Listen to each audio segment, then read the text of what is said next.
Jordy Nelson had barely even broken a sweat, Rob Gronkowski had already posted monster stats, and Kelley was on his way to a good performance. Didn't matter, as the injury bug bit all three at various points on Sunday. Along with Greg Olsen, Jordan Reed, Randall Cobb, DeMarco Murray, and others, it was definitely a bloody Sunday that is sure to cause a lot of waiver wire activity ahead of Week 3. The initial prognosis for some isn't good, while the jury is still out on others. Here are the latest news and updates. Jordy Nelson injury update. Nelson only lasted a handful of plays on Sunday night before a quad injury sent him limping to the sidelines.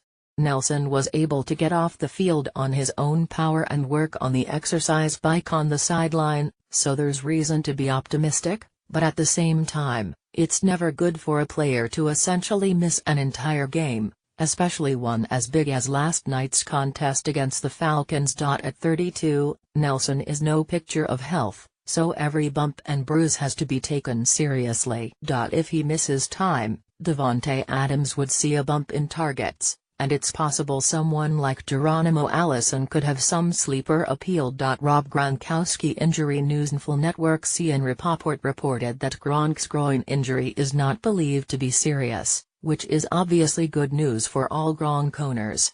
The big tight end rode a bike on the sideline and said he was good after the game. Of course, nothing can be taken for granted with Gronk, whose body is pretty well beat up at this point in his career.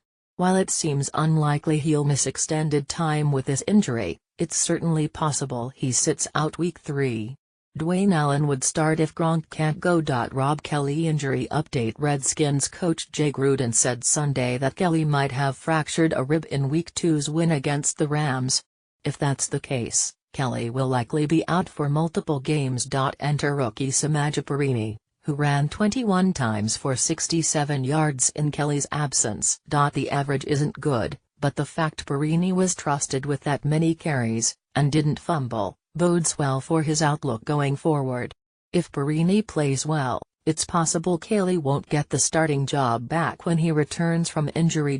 Randall Cobb injury news. Cobb was having another solid game on Sunday night, catching 6 of 9 targets for 60 yards. Before exiting in the fourth quarter because of a shin injury.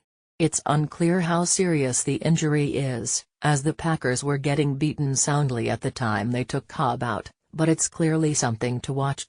Cobb has been rejuvenated this season, already seeing 22 targets. His absence would mean more targets for Martellus Bennett, Ty Montgomery, and Davante Adams. What's wrong with DeMarco Murray?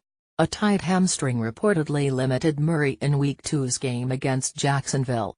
With the Titans comfortably ahead, Murray didn't see much work in the second half. It's unclear how serious the injury is, but with Derrick Henry running well, Murray can't afford to be out long if he wants to keep his starting job. Jordan Reed injury update. A chest injury knocked Reed out of Sunday's game in the third quarter, and the big tight end did not return. This is especially troubling because Reed was already trying to play through a fractured big toe, so any additional injuries might cause him to shut it down for multiple games. If Reed does miss time, Vernon Davis would start in his place. Greg Olsen's foot injury not expected to end season. The initial estimates suggest Olsen will miss around 6 games due to a broken foot, but 8 weeks, i.e. a trip to the IR, seems more likely. Either way, it's very possible Olsen returns later in the year. If your league has a designated IR spot, it's not a bad idea to stash Olsen there and hope you can use him in December. Corey Coleman breaks hand for the second straight season. Coleman has reportedly broken his hand, an injury that put him on the shelf for 6 games last year. A similar stay on the sidelines would be expected this season, with Rashard Higgins and Kenny Britt getting bumps in targets as a result.